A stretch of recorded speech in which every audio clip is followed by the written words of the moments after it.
हम अब काफी समय से सुनते आ रहे हैं कि ईडी रूलिंग पार्टी के इशारों पर चल रही है और इसका रीजन ये है कि पिछले साल से ईडी मनी लॉन्ड्रिंग मामलों में काफी एक्टिव दिखी है। इंडिया की प्रीमियर इन्वेस्टिगेटिंग एजेंसी ने पिछले साल से लेकर अब तक कई फेमस पर्सनालिटीज को अरेस्ट किया है। आप तो जानते ही हैं कि कैसे रिसेंटली कई मिनिस्टर्स, यहाँ तक कि चीफ मिनिस्टर्स भी करप्शन रिलेटेड मामलों में कोर्ट के चक्कर काट रहे हैं और उनका बाहर निकल पाना काफी मुश्किल हो गया है। और ये सब इसलिए क्योंकि उन्हें ईडी ने पीएमएलए के ऑफेंस में अरेस्ट किया है, क्योंकि पीएमएलए मनी लॉन्ड्रिंग के ऑफेंस को डिफाइन करती है और इसके ऑफेंडर्स को रिगरस पनिशमेंट दी जाती है। इस एक्ट के प्रोविजंस भी काफी स्ट्रॉन्ग है। एग्जाम्पल के तौर पर एक्ट के अंडर ईडी की अरेस्ट पावर्स की बात कर लीजिए। क्योंकि ईडी इतनी एक्टिवली लोगों को अरेस्ट कर रही है, तो ये सवाल पिछले साल से अब तक कई बार पूछा गया है कि आखिरकार उनके पास कितनी पावर्स हैं कि वो ऐसे अरेस्ट कर सके और अरेस्ट करने की टाइमलाइन क्या है। इसी सवाल का जवाब देते हुए सुप्रीम कोर्ट ने recently Punjab and Haryana high court के एक ऑर्डर, जिसमें उन्होंने पीएमएलए के केस में एंटिसिपेटरी बेल देने से मना कर दिया था, उस पर सुनवाई करते हुए ईडी की अरेस्ट अथॉरिटी को डिफाइन किया है। सुप्रीम कोर्ट के इस फैसले ने ईडी अरेस्ट और कोर्ट बेल्स पर एक बड़ा इम्पैक्ट डाला है। कैसे, आइए जानते हैं। एक बड़े फैसले में सुप्रीम कोर्ट ने 16 मई को कहा है कि prevention of money laundering act 2002 के तहत जो केसेस हैं, उनमें स्पेशल कोर्ट अगर चार्जशीट का कॉग्निजेंस ले लेती है तो फिर ईडी यानी कि इन्फोर्समेंट डायरेक्टरेट एक्यूज को अरेस्ट नहीं कर सकती अगर उन्होंने इन्वेस्टिगेशंस के दौरान अरेस्ट नहीं किया है। तो सरल शब्दों में कहूँ तो सुप्रीम कोर्ट के मुताबिक जब स्पेशल कोर्ट पीएमएलए के तहत किसी ऑफेंस का कॉग्निजेंस ले लेती है तो उस केस में अरेस्ट का कंट्रोल भी कोर्ट के पास चला जाता है। ईडी को अगर अरेस्ट करना है तो स्पेशल कोर्ट से परमिशन लेनी होगी। सुप्रीम कोर्ट ने इस ऑर्डर में कहा है कि हम ऐसी सिचुएशन को नहीं मंजूर कर सकते जहां कंप्लेंट फाइल होने से पहले एक्यूज को अरेस्ट नहीं किया गया है, लेकिन कंप्लेंट फाइल होने के बाद जब वो समन्स के कंप्लायंस में कोर्ट आता है तो उसको कस्टडी में ले लिया जाता है और उसे बेल के लिए अप्लाई करने को मजबूर किया जाता है। इसका मतलब है कि अगर ईडी इन्वेस्टिगेशन करती है लेकिन एक्यूज को इनिशियली अरेस्ट नहीं करती तो फिर कोर्ट के कॉग्निजेंस लेने के बाद वो अरेस्ट नहीं कर सकती।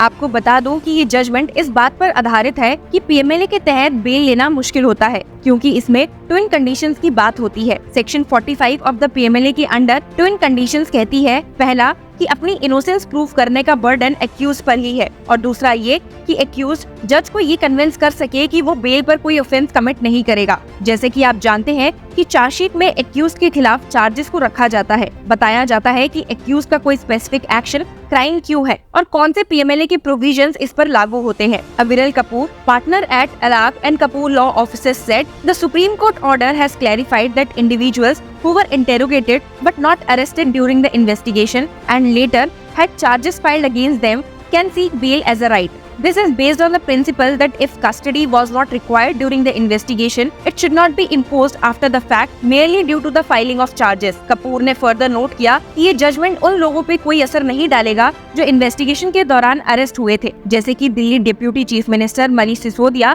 And Delhi chief minister Arvind Kejriwal, और इसीलिए उनकी बेल एप्लीकेशन पे इसका कोई इफेक्ट नहीं होगा। अपने जजमेंट में सुप्रीम कोर्ट ने कहा कि अगर ईडी को किसी एक्यूज की कस्टडी चाहिए जो समन्स रिसीव होने के बाद प्रेजेंट होता है तो ईडी को स्पेशल कोर्ट से कस्टडी लेने के लिए अप्लाई करना होगा। जहां एक और सुप्रीम कोर्ट ने पीएमएलए के अंडर ईडी अरेस्ट को लेकर इतना बड़ा फैसला डिलीवर किया है, वहीं इसका इम्पैक्ट भी उतना ही बड़ा है। सुप्रीम कोर्ट का ये ऑर्डर जो अरेस्ट करने के लिए ईडी की पावर्स को लिमिट करता है, prevention of money laundering act के तहत कुछ और जजमेंट्स के साथ लाइन में है जो राइट टू लाइफ और पर्सनल फ्रीडम की इम्पोर्टेंस को अंडरलाइन करते हैं। ये जजमेंट इम्पोर्टेंट है क्योंकि ऐसा कहा जा रहा था कि पीएमएलए के ड्रैकोनियन तरीके से यूज होने की वजह से ईडी लोगों को आर्बिट्ररी तरीके से अरेस्ट करके लंबी कस्टडी में रख रही है। यहाँ तक कि हमने कई एडवोकेट्स को इंटरव्यू में कहते हुए सुना भी था कि पीएमएलए में बेल मिलना बहुत मुश्किल होता है, दो सख्त कंडीशंस की वजह से। एक्यूज्ड को कोर्ट में प्रूव करना पड़ता है कि वो इनोसेंट है और जज को ये कन्विंस करना पड़ता है कि वो बेल पे रहते वक्त ऑफेंस कमिट नहीं करेंगे। आप तो जानते हैं कि पीएमएलए के तहत अरेस्ट होने का मतलब है कि जेल में सालों तक कंडेम रहना, खासकर क्योंकि कन्विक्शन रेट लो है। कई एक्यूज लोग ऐसे केसेस में जेल में अपनी जिंदगी के साल वेस्ट कर देते हैं। अब क्योंकि पीएमएलए एक स्पेशल लॉ है जो इन्फोर्सिंग अथॉरिटी को कुछ स्पेशल पावर्स देता है, बेल के नॉर्मल प्रोसीजर्स जो क्रिमिनल प्रोसीजर कोड के तहत आते हैं वो पीएमएलए पे अप्लाई नहीं होते हैं। Manoj Singh, senior partner at Lex पेनाइका ने कहा है, सेक्शन 45 ऑफ द पीएमएलए दो कंडीशंस प्रोवाइड करता है जो बेल ग्रांट करने से पहले कंसीडर किए जाने चाहिए। Section 19 of the PMLA specific powers देता है अरेस्ट करने के लिए जो कॉम्पिटेंट ऑफिसर इन्वोक कर सकता है अगर एक्यूज को मनी लॉन्ड्रिंग में गिल्टी समझा जाता है। सेक्शन 45 की ट्विन कंडीशंस तभी एप्लीकेबल पॉसिबल होते हैं जब ईडी किसी पर्सन को सेक्शन 19 के तहत अरेस्ट किया हो। आपको याद दिला दूं कि जुलाई 2023 में सुप्रीम कोर्ट ने पीएमएलए के कई एस्पेक्ट्स को अपहोल्ड किया था जो ईडी को अरेस्ट और इंटेरोगेट करने की पावर्स देती हैं। कोर्ट ने ये भी अपहोल्ड किया था कि बेल पाने के लिए एक्यूज को प्रूव करना होगा कि उन्हें गिल्टी होल्ड करने के कोई रीजनेबल ग्राउंड्स नहीं है और अगर रिलीज किए गए तो वो ऑफेंस कमिट नहीं करेंगे। इसे ही कॉमनली ट्विन कंडीशंस कहते हैं बेल के लिए, पर ये कंडीशंस हेवीली क्रिटिसाइज हुई है क्योंकि ये स्पेशल कोर्ट से बेल पाना मुश्किल बनाती है और अक्सर एक्यूज हाई कोर्ट्स या सुप्रीम कोर्ट जाते हैं बेल लेने के लिए। 16 मई 2024 के जजमेंट में सुप्रीम कोर्ट ने एसर्ट किया कि बेल पाने के लिए ट्विन कंडीशन टेस्ट से गुजरने की जरूरत नहीं है। If the ED had not taken him into custody before the court took the cognizance of the complaint, thus collating the ED's power to arrest. ये ऑर्डर उन एक्यूज को रिलीफ प्रोवाइड करता है जो इन्वेस्टिगेशन के दौरान इंटेरोगेट हुए और चार्जशीट फाइल हुई पर अरेस्ट नहीं किए गए। लॉयर तुषार अग्रवाल का इन सुप्रीम कोर्ट जजमेंट्स में कहना है तो इससे एक बात तो साफ होती है कि ये एक सेटल्ड लॉ है कि अगर चार्जशीट बिना अरेस्ट के फाइल होती है तो accused bail as a matter of right seek कर सकता है, क्योंकि अगर इन्वेस्टिगेशन के दौरान कस्टडी जरूरी नहीं थी तो इन्वेस्टिगेशन कंप्लीट होने के बाद कस्टडी लेना सिर्फ चार्जशीट फाइल होने की वजह से उनकी लिबर्टी को कर्टेल करना है। जजमेंट में नोट किया गया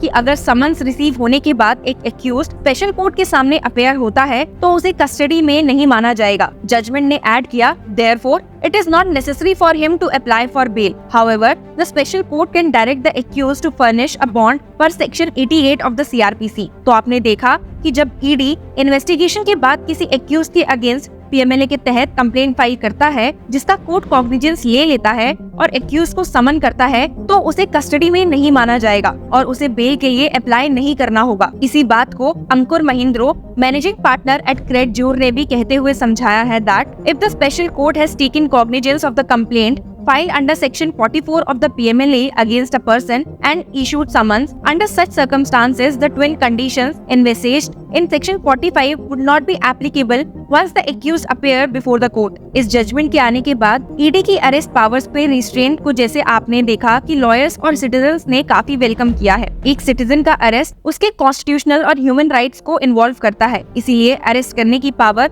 जुडिशली यूज होनी चाहिए। सुप्रीम कोर्ट ने पहले भी कहा है कि अनरीजनेबल कर्ब्स ऑन फ्रीडम एक दिन के लिए भी गलत है। इस केस में कोर्ट ने ये देखा कि क्या एक एक्यूज को मनी लॉन्ड्रिंग केस में स्ट्रिंजेंट ट्विन टेस्ट को पास करना जरूरी है जब एक स्पेशल कोर्ट ने केस का कॉग्निजेंस ले लिया है। तो आप बताइए कि आपकी नजरों में सुप्रीम कोर्ट का ये फैसला सही है या नहीं। Keep watching law chakra for more such news and legal update.